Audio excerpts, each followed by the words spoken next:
ये बच्चों, अब हम बिना टाइम वेस्ट के अपना चैप्टर थर्ड स्टार्ट करते हैं, नियोजित विकास की राजनीति। इस चैप्टर में हम पढ़ेंगे कि किस प्रकार भारत के लिए एक नियोजन यानी कि नियोजित विकास की राजनीति शुरू हुई थी। जैसा हमने लास्ट चैप्टर्स में भी पढ़ा है कि हमने लास्ट 2 चैप्टर्स में पढ़ा कि भारत के सामने चुनौती थी कि भारत को एक कैसे करें। अब वो चुनौती भी हल हो गई थी, भारत एक भी हो गया था, रियासतें मिल भी गई थी अब भारत से, संविधान भी बन गया था, एक लोकतांत्रिक सरकार चाहिए थी, वो भी हो गई थी, चुनाव आयोजित कराए गए थे, इसलिए चुनाव के द्वारा अब सरकार भी बन गई थी, सब मंत्रियों ने अपने पद ग्रहण कर लिए थे। अब उन पद ग्रहण करने के बाद उन मंत्रियों के सामने अब चुनौती, अब फिर दोबारा एक चुनौती आई कि अब भारत का विकास किस तरीके से किया जाए। यानी भारत का विकास करने के लिए एक कैसी नीति का उपयोग किया जाए, क्या नीति बनाई जाए। तो हम इस चैप्टर में यही पढ़ेंगे, नियोजित विकास की राजनीति। इसमें सबसे पहले वर्ड है नियोजन। हमें नियोजन वर्ड का मतलब समझना होगा। नियोजन का अर्थ होता है भविष्य में किए जाने वाले काम के लिए योजना बनाना, कि भविष्य में क्या कुछ काम किए जाएंगे उसके लिए योजना पहले से ही तैयार कर लेना नियोजन कहलाता है। देश के सामने अब चुनौती थी कि आर्थिक विकास कैसे किया जाए। तो नियोजित जो थी, नियोजन की नीति किस लिए बनाई गई थी? ताकि देश के विकास के बारे में सोचा जा सके। आजादी के बाद सभी को लगता था कि भारत का विकास दो विषयों पर आधारित है। यानी अब लोगों के सामने, यानी सरकार के सामने अब ये था कि आर्थिक विकास किस प्रकार किया जाए, और भारत का अगर हमें विकास करना है तो किन विषयों पर ज्यादा ध्यान देना होगा। तो वो दो विषय थे, आर्थिक समृद्धि और आर्थिक सामाजिक न्याय।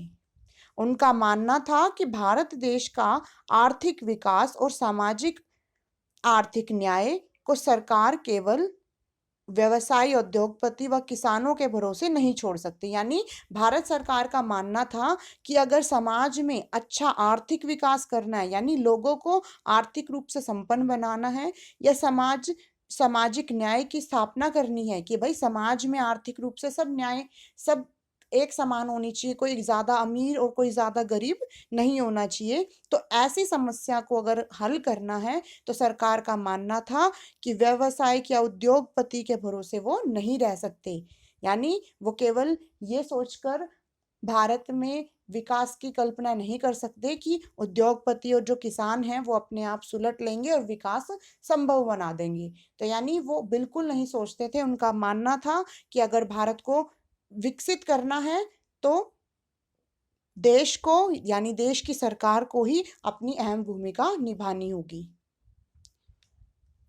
आजादी के समय विकास का पैमाना पश्चिमी देशों को माना गया। यानी आजादी के समय जब सरकार सोच रही थी कि विकास किस प्रकार किया जाए, तो तब सब लोगों का मानना था कि जिस प्रकार पश्चिम देश, जो पश्चिम की ओर जो देश हैं वो विकसित हो रहे हैं, हमें भी अपने देश को पश्चिम देशों की तरह ही बनाना होगा, आधुनिक बनाना होगा। जैसे पश्चिम देशों में औद्योगिकरण अधिक है, उसी तरह हमें भी अपने देश में औद्योगिकरण ज्यादा करना होगा, अधिक से अधिक उद्योग विकसित करने होंगे।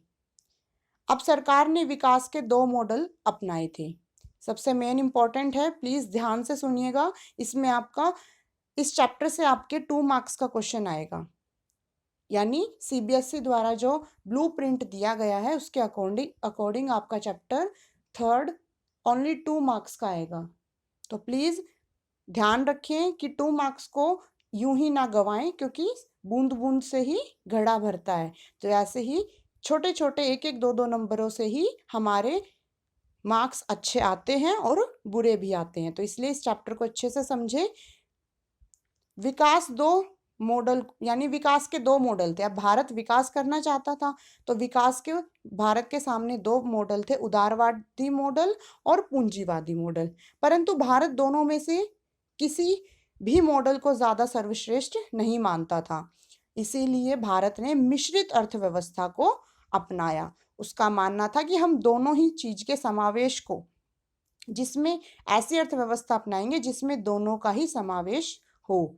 तो मिश्रित अर्थव्यवस्था का मॉडल भारत ने अपनाया था। यदि आपका क्वेश्चन आए कि विकास का कौन सा मॉडल भारत ने अपनाया था, तो भारत ने मिश्रित अर्थव्यवस्था का मॉडल अपनाया था।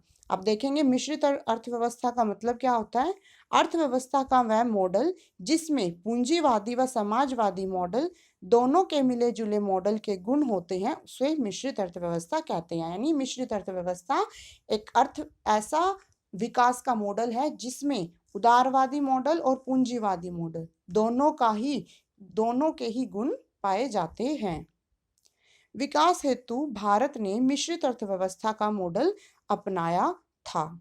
सरकार ने फैसला लिया कि अब भारत का विकास नियोजित तरीके से यानी एक पूरी प्लानिंग से किया जाएगा। भारत सरकार ही, और वो जो प्लानिंग है उसके अनुसार भारत सरकार ही भारत देश का विकास करेगी।